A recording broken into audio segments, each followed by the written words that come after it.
बारी जो 15% वोट ज्यादा पड़े हैं, तो लगता ही है कि मोदी जो है वो उसकी गवर्नमेंट को वहां पे बड़े शदीद धचके लगने वाले हैं। बिहार में मुसलमानों की तादाद तकरीबन आप कह सकते हैं लगभग 18% की है, और कुछ हल्के तो ऐसे हैं जहां उनकी तादाद 80% तक भी चली जाती है। बिहार इलेक्शंस के रिजल्ट्स आ रहे हैं, जिसमें पीएम मोदी की पार्टी जो है या उनके साथ जो कोलिशन में जो पार्टीज हैं वो बहुत ही जबरदस्त तरीके से हमें जीतते हुए दिखाई दे रहे हैं। गर्दा उड़ा दिया है बॉस, और नीतीश मोदी की जोड़ी ने वो करके दिखाया है जिसकी उम्मीद एग्जिट पोल भी नहीं कर पाए थे। तेजस्वी यादव अपनी ही सीट हार रहे हैं राजपुर की, और राहुल गांधी जो उसका करीबी था उसके साथ खड़ा हुआ, वो देश छोड़कर भाग गया है। चाहेगा कि पाकिस्तान जैसा मुल्क जो पहले ही एक इकोनॉमिक क्राइसिस से निकलने की कोशिश में है, अभी निकले भी नहीं है हम, और हमारे गवर्नेंस के बीच में है, हमारे इंटरनल पोलराइजेशन बहुत है, यूनिटी मिसिंग है, दोबारा से लोगों के दरमियान डिवाइडेड है लोग, तो इस सूरत में टू फ्रंट हमारा लड़ना बहुत ही अनवाइबल। ये जो हमारे अंदर कीड़ा है खिलाफत को वापस लाने का, ये है असल बीमारी, और हमारी जो दूसरी बीमारी है वो है विक्टिमहुड मेंटालिटी। इंडियन एयरफोर्स का एक C-130 जो है वो गुजरात से उड़ते हुए कराची को ऑलमोस्ट टच करके आ गया, मतलब पाकिस्तानी एयर स्पेस को ऑलमोस्ट टच करके आ गया है। और ये जो सॉर्टी हुई है यहाँ पे, ये बहुत ही एबनॉर्मल। इलेक्शंस के रिजल्ट्स आ रहे हैं, जिसमें पीएम मोदी की पार्टी जो है या उनके साथ जो कोलिशन में जो पार्टीज हैं वो बहुत ही जबरदस्त तरीके से हमें जीतते हुए दिखाई दे रहे हैं, और कांग्रेस के साथ जो पार्टीज हैं वो हमें कहीं बहुत दूर दिखाई दे रहे हैं मुकाबले में, यानी कि जो मार्जिन है दोनों के दरमियान वो बहुत ज्यादा है। और जो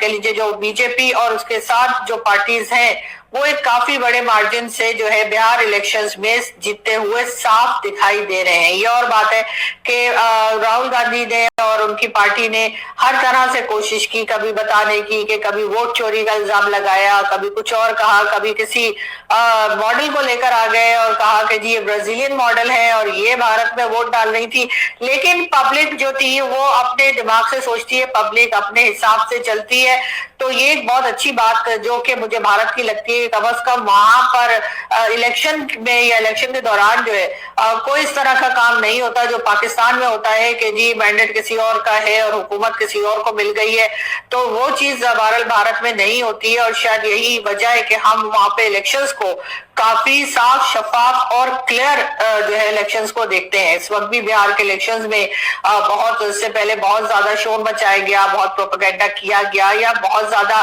कोशिश की गई कांग्रेस की तरफ से कि किसी तरीके से बीजेपी और उनके साथ जो पार्टीज हैं उनको किसी तरीके से लेट डाउन किया जाए और पब्लिक को बताया जाए कि भाई ये तो ना कोई काम करते हैं और साथ ही साथ वोट चोरी करते हैं। लेकिन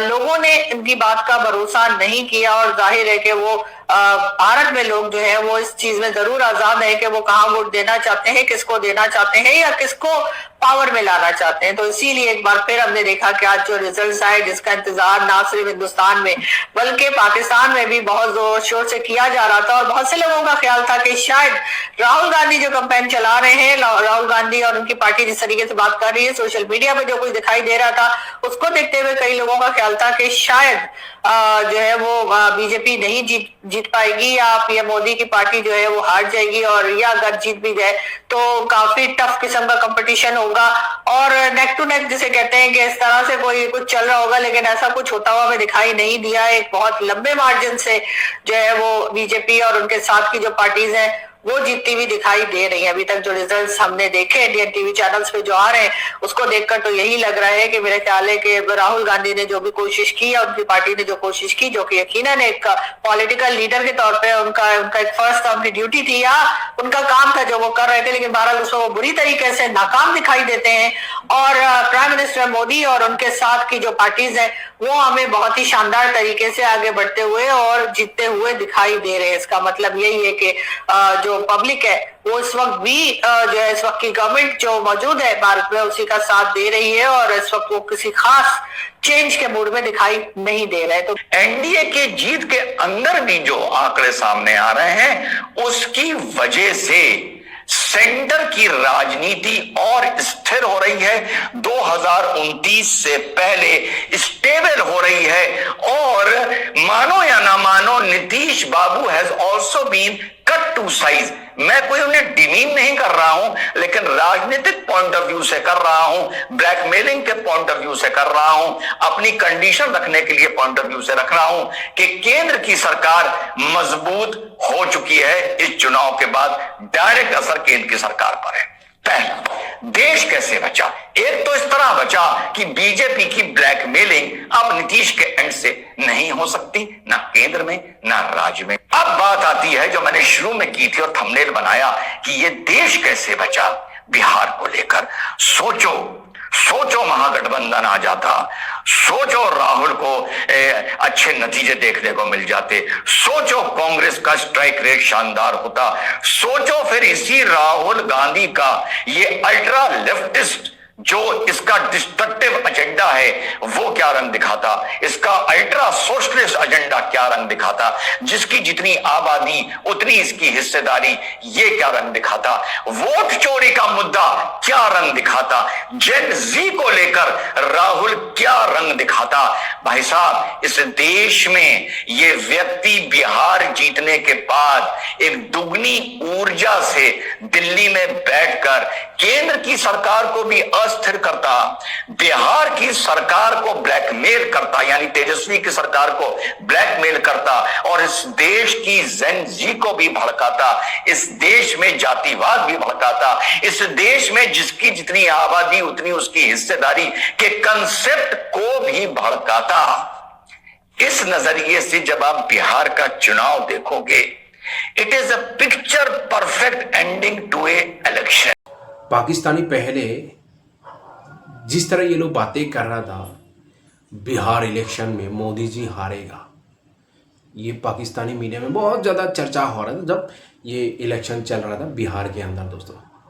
लेकिन अभी जो बिहार का जो इलेक्शन का जो अभी जो रिजल्ट आया, पूरा पाकिस्तान सदमा में चला गया दोस्तों, पूरा पाकिस्तान सदमा में चला गया। ये पाकिस्तानी गांडू को पता नहीं हिंदुस्तान का आदमी कितना चाहता है मतलब मोदी जी को, और जिस तरह बिहार का आदमी जिस तरह वोट दिया है, जिस तरह भी रिजल्ट से पता चल रहा है ना किस तरह वोट दिया, 200+ सीट मिला है दोस्तों, 200+ सीट मिला। इतना बड़ी चीज बोलना पड़ेगा दोस्तों।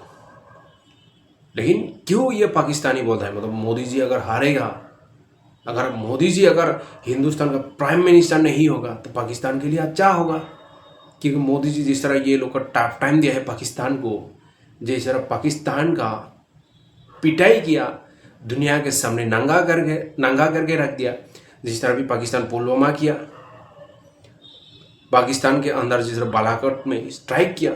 जितना भी टेररिस्ट जो ट्रेनिंग कैंप था पाकिस्तान का उसको उड़ा के दुनिया के सामने दिखा दिया। बाद में अभी जो ये पहलगाम किया था पाकिस्तानी दहशतगर्द आके, और पहलगाम में जिस तरह अभी पाकिस्तान का 11 बेस वो हैंगर में जो जेट था पाकिस्तान का F-16 F-17 ये जो JF-10 JF-17 उसको भी मिट्टी में मिला दिया दोस्तों, दुनिया के सामने नंगा करके रख दिया। इसलिए पाकिस्तानी चाहता है कि मोदी जी हारे, मतलब मोदी जी मतलब हारे मतलब तो पाकिस्तान के लिए अच्छा होगा। दूसरा अगर PM आएगा इतना टाइम नहीं देगा पाकिस्तान को, लेकिन मोदी जी ने जिस तरह मोदी जी जब से आया है तब से पाकिस्तान का कुटाई कर रहा है, तब से कुटाई कर रहा है पाकिस्तान को। अगर इंटरनेशनल मंच में भी देखिए, UN में भी देखिए, पूरा पिटाई किया मोदी जी। इसलिए पाकिस्तानी बहुत डरता है मोदी जी से।